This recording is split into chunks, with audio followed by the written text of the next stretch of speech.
Selamat sore berkah dalam. Selamat sore berkah dalam. Sebelumnya saya mohon maaf karena ada salah informasi. Yang saya baca itu setengah 7, sehingga tadi diingatkan oleh saya, jadi jam 6 Pak, jam 6 menit. Dukleru berarti ya, mohon maaf yang sebesar-besarnya. Untuk pembagian tugasnya, lagu dan gitaris akan dipimpin oleh Mas Agus. Kemudian nanti doa umat, saya minta tolong langsung saja Mbak Ambar untuk membacakan doa umat. Ibadah kita sore hari ini dengan lagu pembukaan. Halaman 158, lagu nomor 3. Ku gembira kau berkata.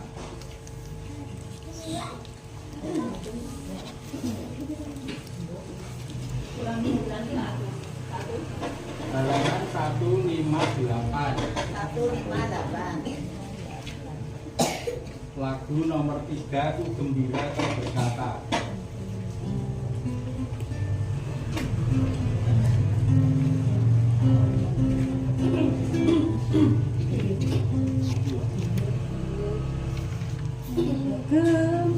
Itu ya, kurang dulu.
Dalam nama Bapa dan Putra dan Roh Kudus. Amin. Allah yang telah membangkitkan Kristus dari alam maut, melimpahkan penghiburan iman kepada kita sekarang dan selama-lamanya. Bapak Ibu, saudara-saudari dan anak-anak yang dikasihi Tuhan, selamat malam berkah dalam. Selamat malam berkah dalam. Sehat ya? Sehat, puji Tuhan, kita diberi kesehatan sehingga pada malam hari ini kita boleh berkumpul di tempat ini bersama-sama dengan keluarga besar Mbak Ambar, di mana pada malam hari ini secara khusus kita akan mengirim doa bagi Ibu Maria Margareta Mujiatun yang genap 100 hari dipanggil Tuhan. Serta secara khusus kita akan mengirim doa bagi Bapak Markus Bejo Santoso yang 22 tahun yang lalu telah berpulang menghadap kepada Tuhan. Maka pada malam hari ini kita akan bersama-sama untuk merenungkan sabda Tuhan, di mana Tuhan memberitahukan penderitaannya yang kedua kali.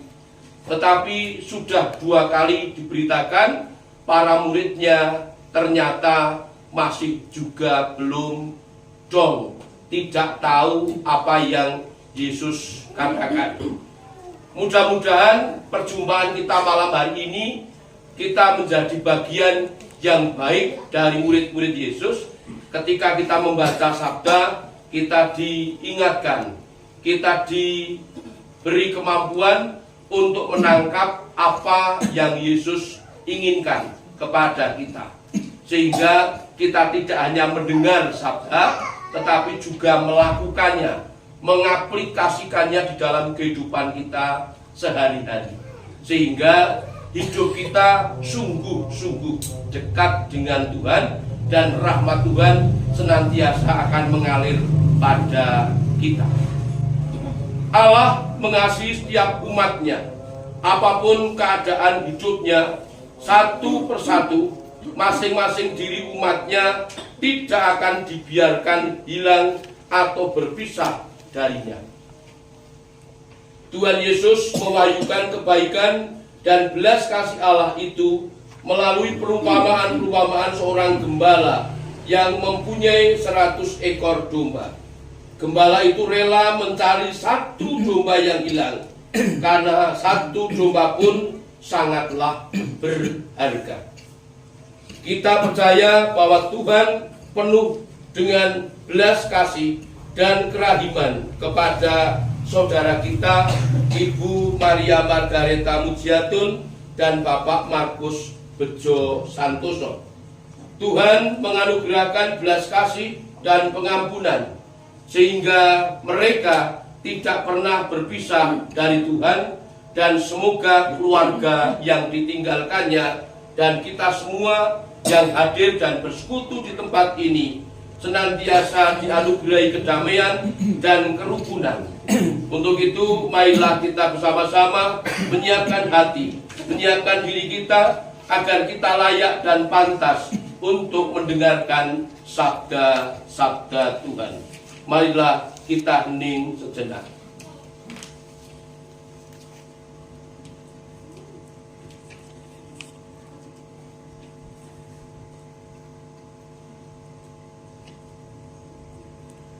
Saya mengaku kepada Allah yang Maha Kuasa dan kepada saudara sekalian bahwa saya telah berdosa dengan pikiran dan perkataan, dengan perbuatan dan kelalaian. Saya berdosa, saya sungguh berdosa. Oleh sebab itu saya memohon kepada Santa Perawan Maria, kepada para malaikat dan orang kudus, dan kepada saudara sekalian, supaya mendoakan saya pada Allah Tuhan kita. Marilah kita gunakan rumus halaman 74. Selama kusembunyikan dosaku, batinku tertekan dan aku mengeluh sepanjang hari. Berbahagialah orang bila dosanya diampuni. Aku mengakui dosaku di hadapan-Mu, Tuhan, dan kesalahanku tidak kusembunyikan. Berbahagialah orang bila dosanya diampuni. Nasib orang berdosa sengsara belaka, tetapi orang yang percaya kepada Tuhan dilimpahi kasih setia. Berbahagialah orang bila dosanya diampuni. Semoga Allah yang Maha Rahim senantiasa mengasihani kita, mengampuni dosa-dosa kita, dan mengantar kita ke hidup yang kekal. Amin. Marilah kita berdoa. Allah Bapa sumber belas kasih, kami bersyukur untuk belas kasih-Mu yang tampak di dalam diri Yesus Kristus penebus kami. Maka kami percayakan hamba-Mu Ibu Maria Margareta Mujiatun dan Bapak Markus Bejo Santoso yang telah Kau panggil menghadap-Mu. Semoga Engkau juga menganugerahkan keselamatan dan kebahagiaan kepada kami di dalam pelayanan dan kehidupan bersama kami, dengan perantaraan Yesus Kristus Putra-Mu Tuhan kami, yang bersama dengan Dika dalam persatuan dengan Roh Kudus, hidup dan berkuasa Allah sepanjang segala masa. Amin. Marilah kita dengarkan bacaan dari kitab Nabi Yesaya.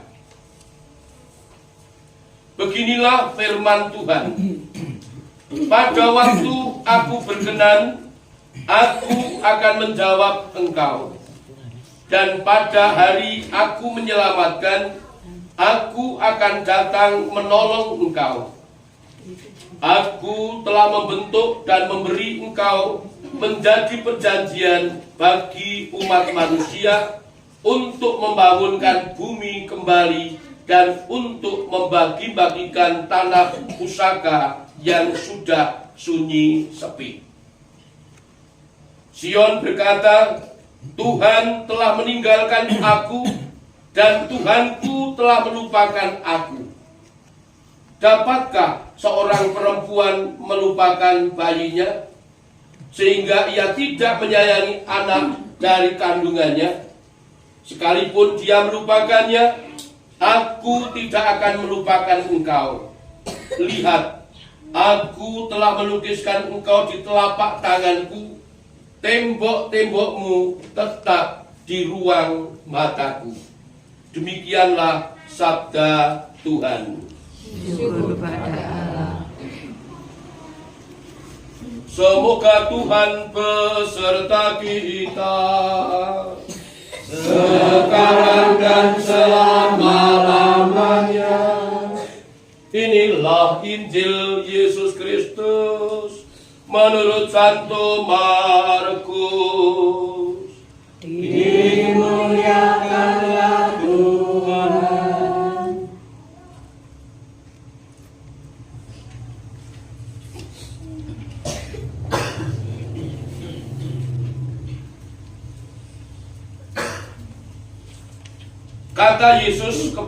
Kata Yohanes kepada Yesus, Guru, kami lihat seorang bukan pengikut kita mengusir setan demi namamu. Lalu kami cegah orang itu karena ia bukan pengikut kita.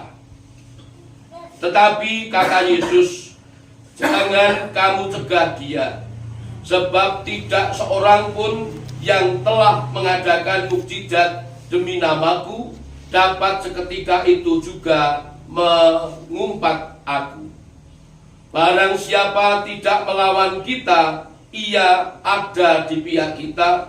Aku berkata kepadamu, sesungguhnya barang siapa memberi kamu minum secangkir air oleh karena kamu adalah pengikut Kristus, ia tidak akan kehilangan upahnya. Demikianlah Injil Tuhan. Terpujilah Kristus. Bapak, Ibu, dan saudara sekalian serta anak-anak yang dikasihi Tuhan, setiap kali mendengar sabda Tuhan, kita selalu digetarkan oleh satu kekuatan yang Tuhan sampaikan di dalam sabda-sabda itu. Kalau tadi kemudian di dalam Injil Bapak Ibu mendengar ada orang yang mungkin dalam hatinya sirik atau mungkin iri, kalau tidak boleh dikatakan dengki. Lakai dudu grupku, dudu kelompokku, kok melu-melu kaya awake dhewe. Itu kan bukan kelompok kita. Kenapa melakukan hal yang seperti kita lakukan? Di dalam kehidupan sehari-hari kadang-kadang kita juga mempunyai pikiran-pikiran seperti itu. Ya, di dalam kehidupan sehari-hari kita seolah-olah memikirkan sesuatu bahwa itu bukan milik kita, atau itu kok sama dengan kita, padahal dia bukan kelompok kita.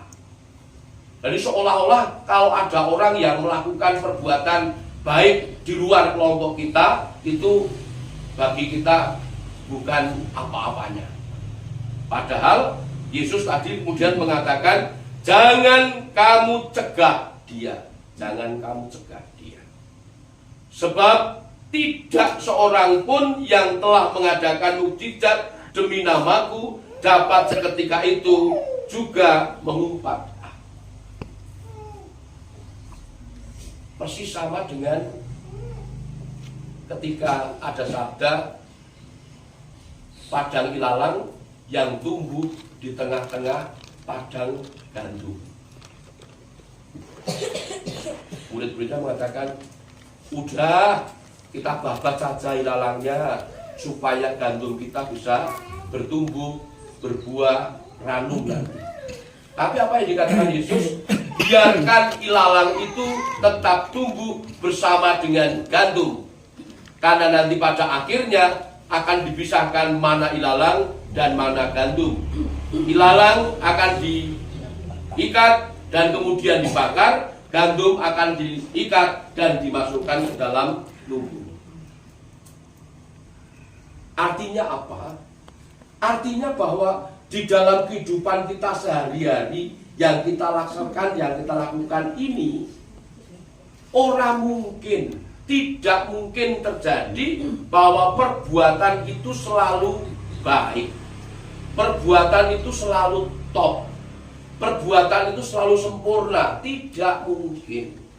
Pasti kadang-kadang ada kerikilnya, ada kerakalnya, bahkan ada batu besarnya, bahkan ada kentengnya yang susah kita pindahkan. Tetapi menjadi pertanyaan kita, apakah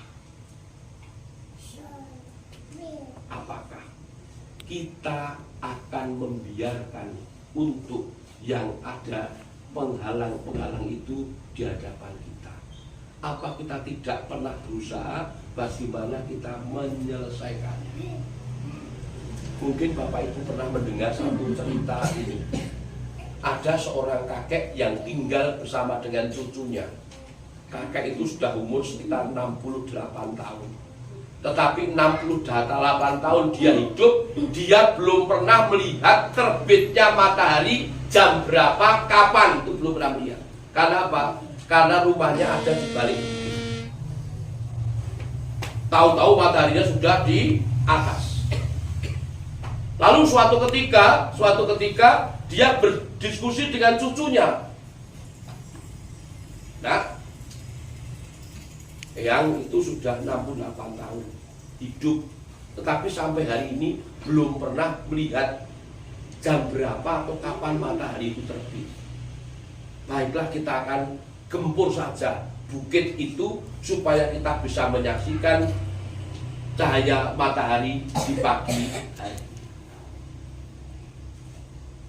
Tentu ide kakeknya ini adalah ide gila yang oleh cucunya ditanggapi, gak mungkin kek kita akan menggempur bukit sampai kakek mati pun tidak akan selesai. Apa yang dikatakan kakeknya? Tidak usah menyerah, nah, lakukan kita setiap saat sampai bukit ini benar-benar rata. Dan pagi harinya kakek ini bersama dengan cucunya benar-benar memulai menggempur bukit itu pelan-pelan. Ya, belum dapat seperempat bukit dibongkar, kakeknya sudah meninggal dunia. Apa yang kemudian dilakukan oleh si cucu? Apa dia ngelokro kemudian dia berhenti? Mestinya kalau logika manusia, ya kakeknya sudah ada, tak karpus, aku tak pindah sok ini. Tetapi ternyata tidak. Cucu ini kemudian melakukan apa yang diperintahkan oleh kakeknya. Dia setiap hari kemudian menggempur dan melakukan penggalian bukit itu. Dan secara mengejutkan, setiap sekian tahun bukit yang tadinya menutupi rumahnya itu bisa rata dengan tanah. Dan si cucu bisa melihat terbitnya matahari. Di dalam doa yang disampaikan cucu itu, dia mengatakan, Tuhan, aku berterima kasih karena aku sudah berhasil melaksanakan cita-cita kakek. Dalam cerita ini sebetulnya saya hanya mau mengatakan bahwa ketika kita melakukan sesuatu besar atau kecil, tinggi atau rendah, yang paling penting adalah bagaimana kita mengawalinya, bagaimana kita memulainya. Sama yang sering gemar naik gunung gitu. Ada yang kemarin Pak Heru ya kemarin naik gunung. Naik Gunung Lawu itu ketika melihat puncaknya dari Cemoro Sewu, kene wis memeng rasane. Kek pirang jam tekan puncaknya, memeng. Wis alas-alasan. Nah, ketika Bapak Ibu merasa memeng, merasa alas-alasan, jelas tidak akan pernah sampai di puncak. Tetapi ketika kemudian ya sudahlah kita lakukan, kita jalan saja. Satu langkah demi satu langkah. Kesel, leren, melangkah lagi, kesel, leren, melangkah lagi, kesel, leren. Dan akhirnya suatu ketika dia akan sampai di puncak entah berapa jam. Ketika sampai di puncak, apa yang dilakukan? Pasti dia akan gembira sekali karena bisa menyaksikan alam yang indah ciptaan Tuhan yang bisa kita lihat dari puncak Gunung Lawu. Dan itu adalah perbuatan gila yang dilakukan oleh orang-orang yang hobi naik gunung. Orang yang naik merbabu sampai 5, 6 kali, 10 kali ada. Bulan bereni. Tetapi katanya, kowe iki jane iki ngopo to, saya? Omong gunung kaya ngono ndak tidak kok unggahi. Lah yang padha wae ndak le, tidak sama. Sensasinya ketika saya naik hari ini dengan besok itu sudah berbeda. Beda ngendi? Wong padha gununge ora wah, kok beda saking itu. Saya kadang-kadang elan dengan orang-orang yang sedang hobi baca. Tapi dari apa yang dia katakan itu saya pahami bahwa betul kehidupan manusia ini tidak mungkin sama dari satu hari ke hari berikutnya, meskipun yang kita lakukan itu sama. Jadi Bapak Ibu, ibu-ibu terutama ibu-ibu ya, tiap hari masak lodeh itu pun pinten bagus jenengan. Sudah, hitung kan betul lodeh. Masak sop itu berapa kali? Tetapi ketika penjenengan masak lodeh, masak sop, oseng-oseng dalam hari-hari yang berbeda, sensasinya berbeda. Ini enak banget. Ini kasinan. Kurang punya. Ini kok kelegen. Pasti ada sesuatu yang berbeda. Gini apa gini? Ini kehidupan. Jadi kadang-kadang kita melakukan suatu hari yang sama, rutinitas hidup kita, tetapi ada satu peristiwa yang sangat luar biasa yang boleh kita alami.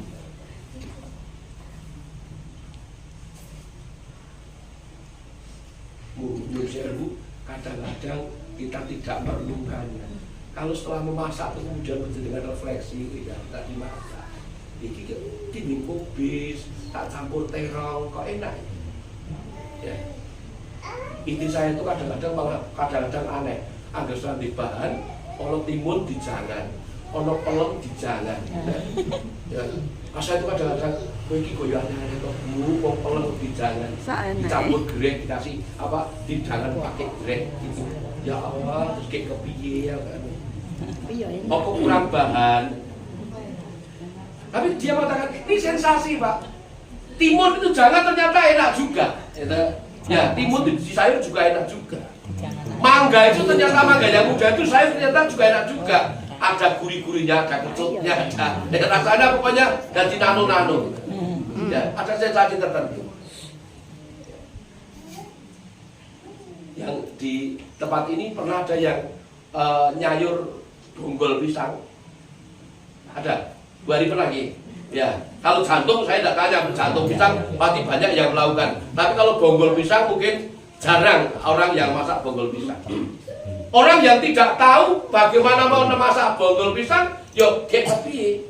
Atau siapa yang pernah makan keripik pelepah pisang? Saya. Sampun nanti Ibu? Sampun ya. Itu di Bantul itu ada produsen yang membuat sengaja keripik dari debok pisang. Dari Pacitan. Ya, debok di keripik.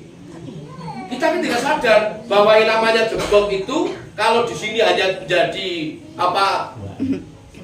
sampah menjadi kompos, di Amerika satu batang debok bisa laku $15.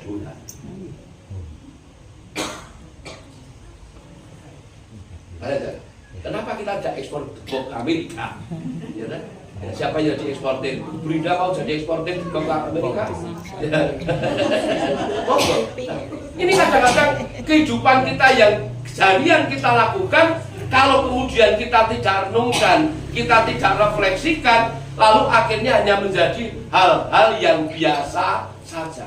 Tetapi kalau kemudian kita renungkan, kita resapi semua itu sebagai anugerah Tuhan, maka segala sesuatu yang kita lakukan harian itu menjadi sesuatu yang luar biasa. Ngantuk turu biasa, tangi turu awet seger biasa. Tetapi kadang-kadang kita tidak pernah bersyukur, atau kadang-kadang kita tidak merasakan bahwa ketika bangun tidur, kok badan saya segar, badan saya sehat, itu kenapa? Padahal itu adalah karya Tuhan.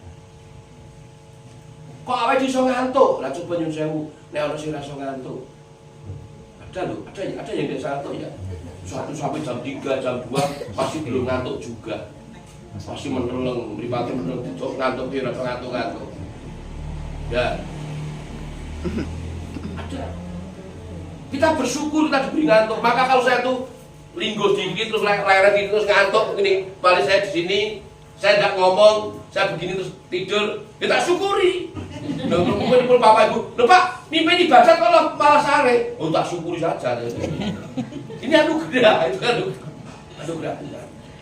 Ya, ini anugerah Tuhan. Nah, saya pernah cerita kepada umat yang di Bonaventura, saya ngajar itu pernah kok ngajar apa berdiri itu tidur. Jadi apa yang saya katakan itu lupa. Nah, aku tadi ngomong apa? Itu lari. Mak lari. Saking keselnya. Itu terjadi. Dan kita syukuri saja. Kalau itu kemudian kita syukuri sebagai rahmat Tuhan, itu menjadi kekuatan bagi kita. Kembali kepada Tuhan. Tuhan, matur nuwun dene panjenengan tasih ngemutaken dumateng kula. Ini yang penting. Oleh karena itu Bapak Ibu, marilah kita sebagai umat Tuhan, kita sebagai umat Allah, kita dihadapkan pada satu tuntunan bahwa kita senantiasa harus mensyukuri rahmat Tuhan.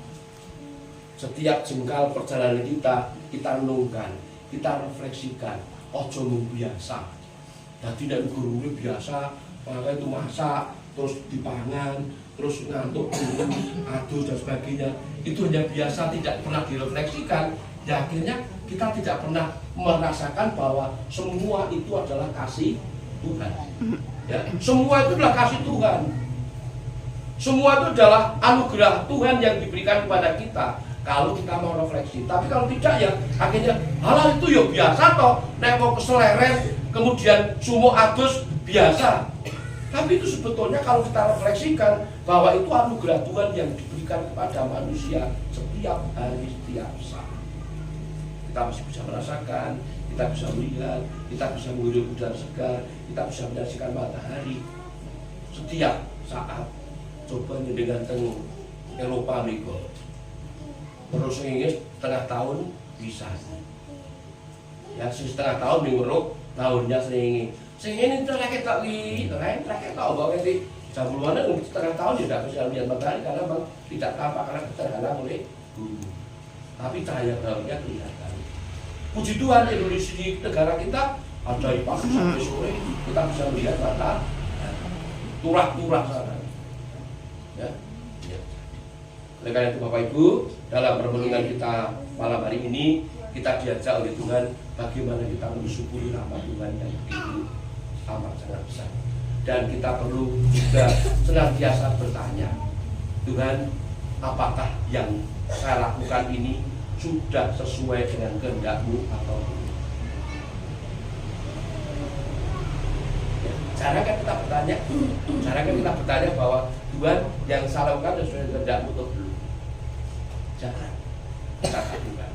Seolah-olah bahwa itu ya biasa kita bisa jalan biasa, kita punya kaki bisa, kita bisa bernapas biasa karena kita punya hidup.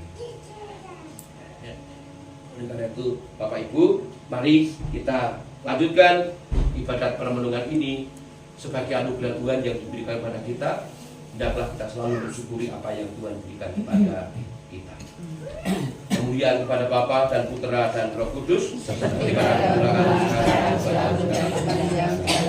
sebelum kita lanjutkan dengan permenungan berikutnya, Pak Agus akan menyanyikan sebuah lagu sebagai bentuk kenangan kepada Ibu tercinta, Ibu Mujiatun, yang ini adalah request dari keluarga. Mari kita bersama-sama renungkan atas anugerah yang Tuhan berikan kepada Ibu Maria Margarita Mujiatun yang telah setia memelihara, setia melindungi, setia ngomong anak-anak dan cucu.